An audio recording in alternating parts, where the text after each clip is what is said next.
Hello friends, आज हम negotiable instrument act 1881 में जो 2018 में अमेंडमेंट्स लाई गई उसके बारे में डिस्कस करेंगे। The negotiable instruments amendment act 2018, इसके तहत सेक्शन 143A इंट्रोड्यूस किया गया, जिसमें जो सेक्शन 143A है ये डील करता है power of the trial court to direct interim compensation.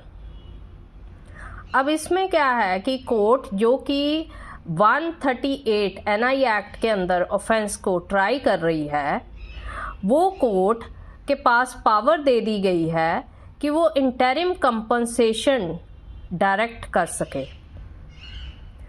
Interim compensation कब वो डायरेक्ट कर सकती है?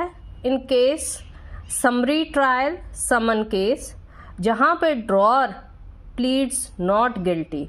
जब drawer of the cheque plead कर दे कि आई एम नॉट गिल्टी, उस केस में जो ट्रायल कोर्ट है वो कंपनसेशन, इंटरिम कंपनसेशन डायरेक्ट कर सकती है।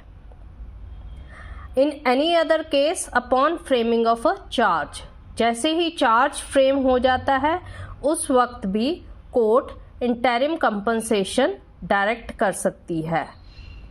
डायरेक्ट करेगी to drawer to be paid to the complainant.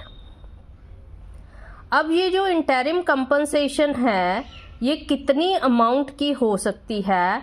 It shall not exceed 20% of the amount of the cheque. मतलब कि 20% जो चेक अमाउंट है उसके 20% से ज़्यादा नहीं हो सकती ये। और ये जो इंटरिम कंपनसेशन है ये ड्रॉअर जो है चेक का उसको 60 डेज के अंदर अंदर from the date of the order 60 days के अंदर अंदर पे करनी होगी, डिपॉजिट करानी होगी कोर्ट में। और ये जो ड्यूरेशन है ये 30 दिन के लिए और बढ़ाई जा सकती है अगर drawer of the cheque sufficient cause show कर दे कि किस वजह से वो 60 दिन के अंदर अंदर ये पेमेंट नहीं कर सकता। अब अगर मान लीजिए कि एक्विटल हो जाता है, उस केस में इस इंटरिम कंपनसेशन का क्या रिजल्ट रहेगा? उस केस में कोर्ट कंप्लेनेंट को डायरेक्ट कर देगी कि वो ड्रॉअर को रीपे कर दे interim compensation with interest at the bank rate as publish by the Reserve Bank of India. So जो कंप्लेनेंट है, एक्विटल के केस में कंप्लेनेंट को वो पैसे वापस करने पड़ेंगे to the drawer of the cheque को।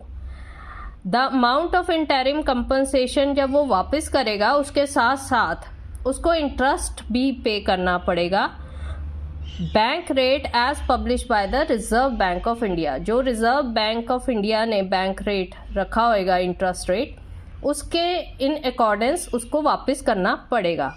और इसमें भी 60 दिन के अंदर का टाइम दिया गया है रीपेमेंट का, जो कि 30 दिन और बढ़ाया जा सकता है अगर ड्रॉअर ऑफ अगर कंप्लेनेंट सफिशिएंट कॉज शो करे तो। अब ऐसे ही सेक्शन 148 ऐड किया गया, इंट्रोड्यूस किया गया the negotiable instrument amendment act 2018 के तहत। इसमें पावर दे दी गई एपीलेट कोर्ट को कि वो ऑर्डर करे payment pending appeal against conviction. जब भी ड्रॉअर ऑफ द चेक का कन्विक्शन हो जाता है ट्रायल कोर्ट के अंदर, तो वो अपील फाइल करता है अगेंस्ट कन्विक्शन। उस केस में एपीलेट कोर्ट पेमेंट कुछ कह सकती है drawer of the cheque, drawer जो है चेक का, उसको कह सकती है कि आपको पेमेंट कुछ जमा करानी पड़ेगी। अब ये जो सम है shall be minimum of 20% of the fine or compensation awarded by the trial court। जो भी कंपनसेशन ट्रायल कोर्ट ने अवॉर्ड करी थी उसका 20% का मिनिमम 20% होना चाहिए। और ये सम भी जो एपिलांट है उसको 60 दिन के अंदर अंदर डिपॉजिट करना पड़ेगा from the date of the order, जो कि एक्सटेंडेबल है 30 डेज के लिए, अगर वो सफिशेंट कॉज शो करता है तो। यहाँ भी अगर एपिलांट का इक्विटल हो जाता है, उस केस में कोर्ट फिर कंप्लेनेंट को कहेगी कि आप इस अमाउंट को वापस से दें एपिलांट को, और इंटरेस्ट भी साथ में दे। Bank rate as publish by RBI prevalent at the beginning of relevant financial year. इस केस में भी in case of acquittal 60 days का है time duration for repayment, which is extendable up to 30 days on showing of a sufficient cause. अगर आपको ये video अच्छी लगी हो तो प्लीज़ मेरे चैनल को सब्सक्राइब करें, लाइक करें, ताकि मैं इससे भी बेहतर वीडियोस आपके लिए लेके आ सकूं। Thank you.